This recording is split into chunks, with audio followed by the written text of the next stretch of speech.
Hello, ഇന്ന് വീഡിയോയിൽ കാണിക്കുന്നത് ഔട്ട്ഡോറിൽ വെക്കാൻ പറ്റുന്ന കുറച്ച് ഫ്ലവറിങ് പ്ലാന്റ്സ് ആണ്. അത്യാവശ്യം നല്ല വെയിലുള്ള ഏരിയയിൽ വെക്കുകയാണെങ്കിൽ പോലും നന്നായിട്ട് പൂക്കളൊക്കെ തരുന്ന പ്ലാന്റ്സ് ആണ് കാണിക്കുന്നത്. പിന്നെ ഞാൻ ഈ വീഡിയോയിൽ കാണിക്കുന്ന എല്ലാ പ്ലാന്റ്സും തന്നെ ഒരുപാട് കാലം നിലനിൽക്കുന്ന പ്ലാന്റ്സും കൂടിയാണ്. നമുക്ക് ഏതൊക്കെയാണ് ആ പ്ലാന്റ്സ് എന്നുള്ളത് നോക്കാം. ഫസ്റ്റ് കാണിക്കുന്ന പ്ലാന്റ് മെലാസ്റ്റോമയാണ്. മെലാസ്റ്റോമ അത്യാവശ്യം നല്ല വെയിലുള്ള ഏരിയയിൽ വെക്കുമ്പോൾ തന്നെയാണ് കൂടുതലായിട്ട് പൂക്കൾ ഉണ്ടാകുന്നതായിട്ട് കണ്ടിരിക്കുന്നത്.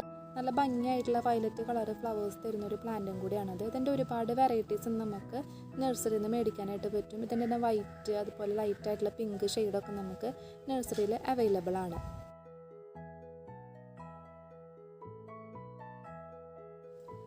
അടുത്ത് കാണിക്കുന്നത് അരളിയുടെ ഈ ഒരു പ്ലാന്റ് ആണ്. അരളിയുടെയും ഒരുപാട് വെറൈറ്റീസ് നമുക്ക് നഴ്സറിയിൽ അവൈലബിൾ ആണ്.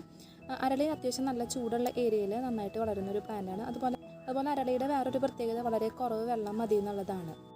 അടുത്ത് കാണിക്കുന്നത് ബൊഗെയിൻവില്ലയുടെ ഒരു പ്ലാന്റ് ആണ്. ബൊഗെയിൻവില്ല അത്യാവശ്യം നന്നായിട്ട് ഫ്ലവേഴ്സ് തരുന്നൊരു പ്ലാന്റ് ആണ്. പ്രത്യേകിച്ച് ചൂട് കൂടുന്ന ഒരു ടൈമിലാണ് നന്നായിട്ട് ഫ്ലവേഴ്സ് തരുന്നത്. അതുപോലെ വളരെ കുറവ് വെള്ളം വേണ്ട ഒരു ചെടിയും കൂടിയാണ് ബൊഗെയിൻവില്ല. നല്ല ചൂട് കൂടുന്ന ടൈമിലാണ് ഇതിൽ കൂടുതലും ഫ്ലവേഴ്സ് വരുന്നതായിട്ട് കണ്ടിരിക്കുന്നത്. അപ്പോൾ നമുക്ക് ഔട്ട്ഡോറിൽ വെക്കാൻ പറ്റുന്ന നല്ലൊരു ബെസ്റ്റ് ഫ്ലവറിങ് പ്ലാന്റ് എന്ന് വേണമെങ്കിൽ നമുക്ക് ബൊഗെയിൻവില്ല എന്ന് പറയാനായിട്ട് പറ്റും. അടുത്ത് കാണിക്കുന്നത് എല്ലാവർക്കും ഫെമിലിയർ ആയിട്ടൊരു പ്ലാന്റാണ് റോസ് പ്ലാന്റ്. റോസിൻ്റെ ഒരുപാട് വെറൈറ്റീസ് നമുക്ക് നഴ്സറിയിൽ അവൈലബിൾ ആണ്.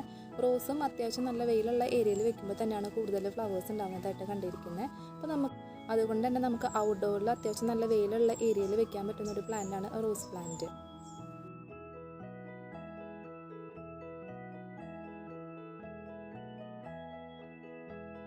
ഇന്നത്തെ വീഡിയോയിൽ നമ്മൾ പറഞ്ഞത് ഔട്ട്ഡോറിൽ വെക്കാൻ പറ്റുന്ന കുറച്ച് ഫ്ലവറിങ് പ്ലാന്റ്സ് ആയിരുന്നു. എൻ്റെ ഈ ഒരു വീഡിയോ നിങ്ങൾക്ക് കണ്ടിട്ട് വീഡിയോ ഇഷ്ടപ്പെട്ടു, യൂസ്ഫുൾ ആയെന്ന് തോന്നുകയാണെന്നുണ്ടെങ്കിൽ വീഡിയോ ഒന്ന് ലൈക്ക് ചെയ്യുക. അതുപോലെ ചാനൽ ഒന്ന് സബ്സ്ക്രൈബ് ചെയ്ത് സപ്പോർട്ട് ചെയ്യുക. താങ്ക്